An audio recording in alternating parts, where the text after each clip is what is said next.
Beaucoup d'enfants de Dieu sont victimes de la rechute spirituelle parce qu'ils n'ont pas eu le temps d'appréhender l'importance de la prière. C'est pourquoi Dieu m'a mis à cœur, Dieu m'a donné ce verset biblique.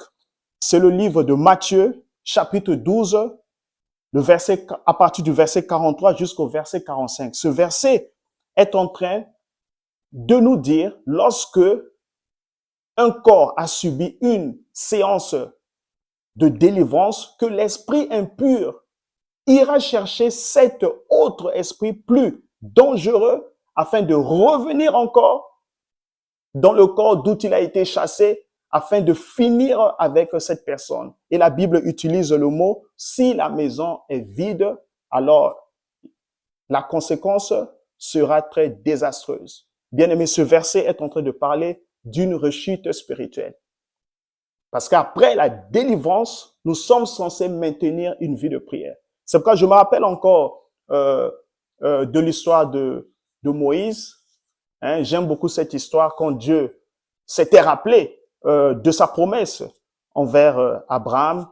Il avait choisi Moïse afin que Moïse puisse aller confronter Pharaon. Et Dieu avait dit à Moïse, va voir Pharaon afin que Pharaon puisse libérer mon peuple. Quand vous ouvrez le livre de l'Exode, chapitre 3, verset 12, Dieu est en train de dire, je serai avec toi. Mais dis à Pharaon de libérer mon peuple et une fois que vous seriez hors de l'Égypte, vous irez m'adorer sur la montagne.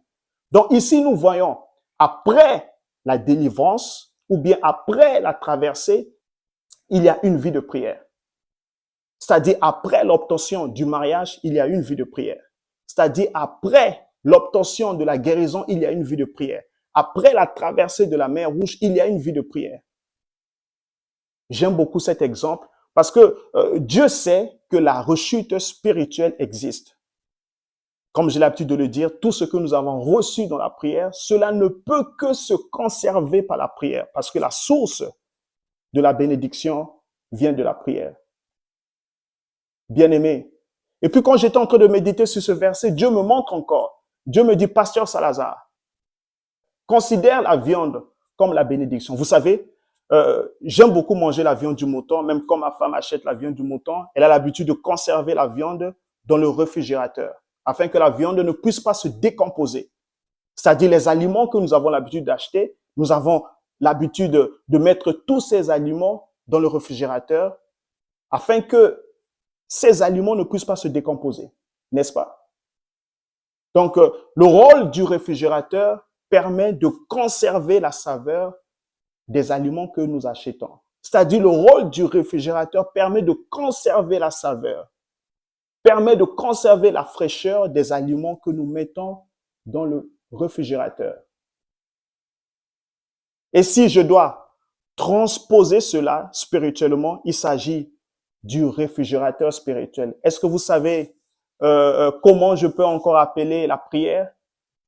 La prière aussi est à l'image du réfrigérateur spirituel. Parce que c'est la prière qui nous permet de maintenir la saveur de la bénédiction que nous avons reçue venant de notre Dieu. De la même manière que nous avons l'habitude de prendre nos aliments, de les conserver dans le réfrigérateur afin que ça ne puisse pas se décomposer. Alors spirituellement, il y a aussi un réfrigérateur spirituel qui permet à ce que nous puissions conserver la saveur de la bénédiction que nous avons reçue. Et cette bénédiction peut être à l'image du mariage, de la guérison ou bien le visa. La liste est longue et puis j'en passe. Donc Dieu est en train de marteler que la prière, elle est essentielle et puis elle est permanente, elle n'est pas optionnelle. C'est pourquoi Dieu est en train de me parler. Dieu me disait, mais Pasteur Salazar, Dieu me disait, mais la prière que nous devons la considérer comme le médicament du sida. Aujourd'hui, nous sommes samedi le 4 janvier 2025. Au moment où je suis en train de tourner cette émission, les hommes de la science ou bien la science n'a pas encore trouvé un remède définitif pour le sida. Le sida n'a pas un remède définitif. Donc, tous ceux-là qui souffrent du sida ou bien les sidéens, ils dépendent des médicaments du sida à vie. Vous allez voir, les sidéens, ils ne veulent pas mourir. Vous savez, personne ne veut mourir. Est-ce que vous voulez mourir? Je ne pense pas. Si quelqu'un est atteint du sida, cette personne fera de son mieux pour suivre le traitement du sida attentivement. C'est-à-dire, celui qui souffre du sida, tellement que cette personne ne veut pas mourir, il va se promener avec le médicament du sida parce qu'il tient à sa vie. Il ne veut pas mourir. Il va respecter les instructions médicales qui lui ont été données par le docteur. Il va prendre les médicaments régulièrement. Parce que s'il ne prend pas les médicaments régulièrement, bien aimé, c'est la mort qui va frapper à sa porte. Et c'est pourquoi Dieu est en train de me dire, mais pasteur Salazar, que nous sommes censés considérer la prière comme le traitement du sida. Parce que le jour que nous allons nous déconnecter de Dieu par le biais de la prière, bien aimé, les conséquences seront très désastreuses.